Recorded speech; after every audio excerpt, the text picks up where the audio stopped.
Psaume 118. Mon partage, Seigneur, je l'ai dit, c'est d'observer tes paroles. Mon bonheur, c'est la loi de ta bouche, plus qu'un monceau d'or ou d'argent. Que j'ai pour consolation ton amour, selon tes promesses à ton serviteur. Que vienne à moi ta tendresse et je vivrai. Ta loi fait mon plaisir. Aussi j'aime tes volontés, plus que l'or le plus précieux. Je me règle sur chacun de tes préceptes. Je hais tout chemin de mensonge. Quelle merveille tes exigences, aussi mon âme les garde. Déchiffrer ta parole illumine et les simples comprennent. Dans la première lecture, nous avions vu que Salomon, tout au moins au début de son règne, avait tout compris. La vraie sagesse est le trésor le plus précieux et elle ne peut venir que de Dieu. Dans ce psaume, c'est la même méditation qui continue. Mon bonheur, c'est la loi de ta bouche, plus qu'un monceau d'or ou d'argent. Et le bonheur, d'après ce psaume, c'est donc tout simple. La bonne route pour un croyant, c'est tout simplement de suivre la loi de Dieu. Les quelques versets retenus aujourd'hui ne sont qu'une toute petite partie de ce psaume 118, 119 dans la Bible. C'est l'équivalent d'une seule strophe. En réalité, il comporte 176 versets, c'est-à-dire 22 strophes de 8 versets. 22, 8, ces chiffres ne sont pas dus au hasard. Pourquoi 22 strophes ? Parce qu'il y a 22 lettres dans l'alphabet hébreu. Chaque verset de chaque strophe commence par une même lettre et les strophes se suivent dans l'ordre de l'alphabet. En littérature, on parlerait d'acrostiche, mais ici il ne s'agit pas d'une prouesse littéraire, d'une performance. Il s'agit d'une véritable profession de foi. Ce psaume est un poème en l'honneur de la loi, une méditation sur ce don de Dieu qu'est la loi, les commandements si vous préférez. Car une des caractéristiques de la Bible, un peu étonnante pour nous, c'est le réel amour de la loi qui habite le croyant biblique. Les commandements ne sont pas subis, comme une domination que Dieu exercerait sur nous, mais des conseils, les seuls conseils valables pour mener une vie heureuse.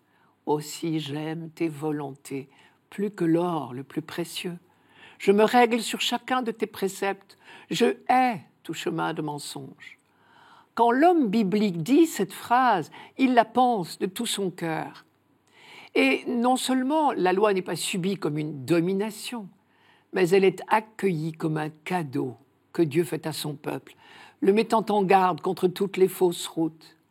Elle est l'expression de la sollicitude du Père pour ses enfants, tout comme nous, parfois, nous mettons en garde un enfant, un ami, contre ce qui nous paraît être dangereux pour lui. On dit que Dieu donne sa loi, et elle est bien considérée comme un cadeau. Car Dieu ne s'est pas contenté de libérer son peuple de la servitude en Égypte. Laissé à lui-même, Israël risquait de retomber dans d'autres esclavages, pires encore peut-être. En donnant sa loi, Dieu donnait en quelque sorte le mode d'emploi de la liberté. La loi est donc l'expression de l'amour de Dieu pour son peuple.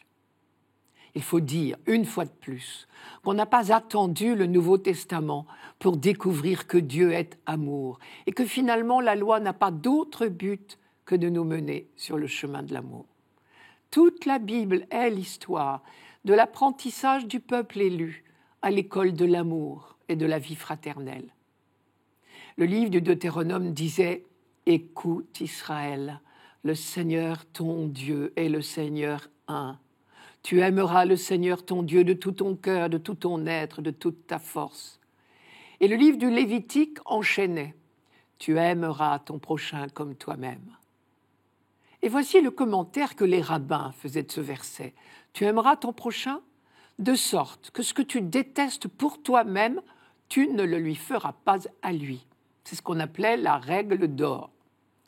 Et le célèbre rabbin Hillel, qui a précédé Jésus de quelques dizaines d'années seulement, il a vécu de moins 70 à plus 10, commentait « Ce que tu détestes pour toi-même, ne le fais pas à ton prochain.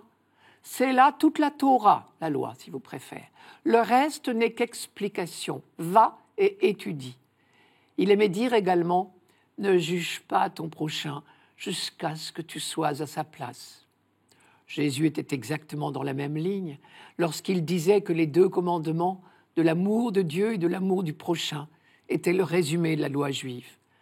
Quant à la règle d'or, il la reprenait à son compte en disant « Tout ce que vous voulez que les hommes fassent pour vous, faites-le vous-même pour eux.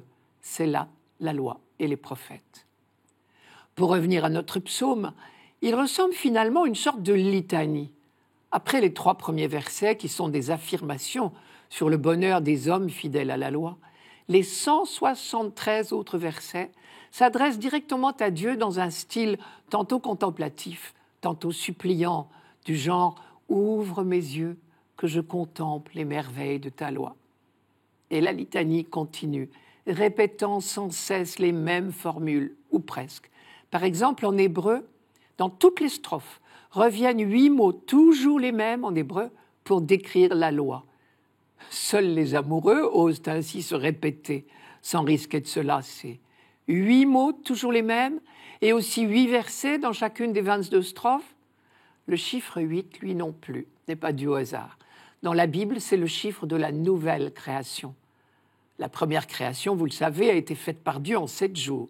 Donc le 8e jour sera celui de la création renouvelée, des cieux nouveaux, de la terre nouvelle, selon une autre expression biblique.